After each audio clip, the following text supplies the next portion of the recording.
அருட்பெரும் ஜோதி அருட்பெரும் ஜோதி தனிப்பெரும் கருணை அருட்பெரும் ஜோதி. இந்த பதிவில்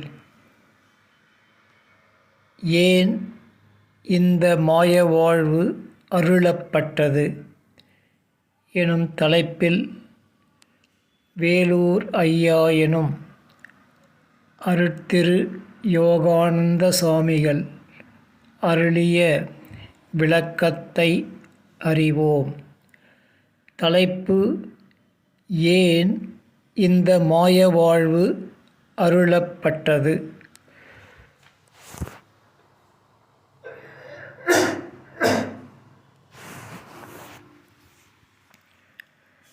நிலையாமை கண்டு நிலையான வாழ்வை பெறவே அனாதி படைப்பில் நம்மை நன்றாக படைத்தார் இறைவர். அங்கு நமக்கு அளித்த சுதந்திரம் நமது சேட்டையால் ஆதி படைப்பாயிற்று. இதிலும் நம் படைப்பு என்றால் இந்த உலகம் என்னவாகும் எண்ணிப்பார்.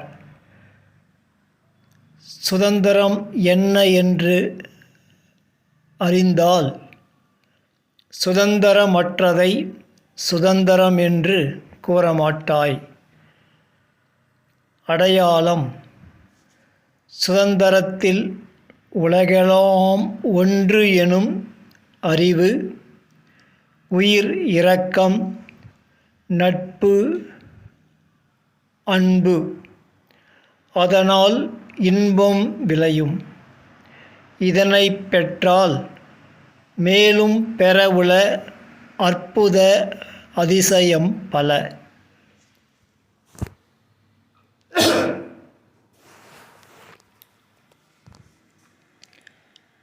அனாதி அருள்ஜோதி படைப்பில் ஆதி படைப்பை படைத்தோம். ஆதி மாயப் படைப்பில் ஜாதி சமய மத மொழிகளை படைத்து சுவர்க்காதி நரகாதிகளையும் அவைகளை அடையும் வேதங்களையும் அறிவறியா முடிவு என அறிந்து அறிய முடியாமல் தடைப்பட்டோம். இவ் ஆதி படைப்பில் அந்த படைப்பை படைத்து கொண்டிருக்கின்றோம். ஆதி படைப்பில் நாமே உடம்பாய் இயந்திரமாய் வாழ்ந்த நாம் இயந்திர வாழ்வை படைக்க முற்பட்டு அறிவியல் என பெயரிட்டு ஜடச் செயல்களை இன்பமெனக் கொண்டு பொறி புலன் மனம் இவைகளுக்கு வேலையின்றி தொடுதலால் இயங்கும் செயல்களையும் தானே இயங்கும் செயல்களையும் படைத்து உயிர்களை சுத்த சடமாக்கி பாப புண்ணியம் தெய்வம் இவைகளை மறுத்து அழிவு எனும் அந்த படைப்பில் வாழ்ந்து அந்தம் அடைய போய்க்கொண்டிருக்கின்றோம். இவ்வாழ்வில் அழிந்து வீண் போகா வண்ணம் நம்மை மீட்க அருள்ஜோதியர் தனது தனிப்பெரும் கருணை அருள் தமிழால் திரு அருட்பா எனும் சமரச சுத்த சன்மார்க்கம் எனும் ஊன்றிய வேதம் தந்து அந்தகார அந்த படைப்பில் அழியாது மரணமிலா பேரின்ப பெருவாழ்வை பெற அருள் செய்தார்கள்.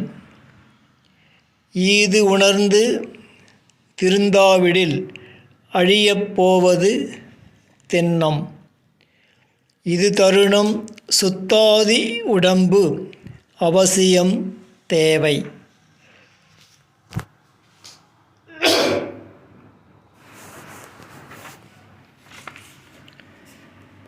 வடலூர் சத்திய ஞான சபையில் முன்னிலையில் கருப்புத் திரை எப்போதும் காணப்பெறுகின்றோம். ஏன்? அந்தப் படைப்பில் அந்தகார இருளில் அந்த மார்க்கத்தில் போய்க்கொண்டிருக்கின்றோம் என்பதை உணரும் பொருட்டே என அறிக. விளக்கம் முற்றிற்று. இப்பதிவும் முற்று பெறுகின்றது. அருட்பெரும் ஜோதி அருட்பெரும் ஜோதி தனிப்பெரும் கருணை அருட்பெரும் ஜோதி.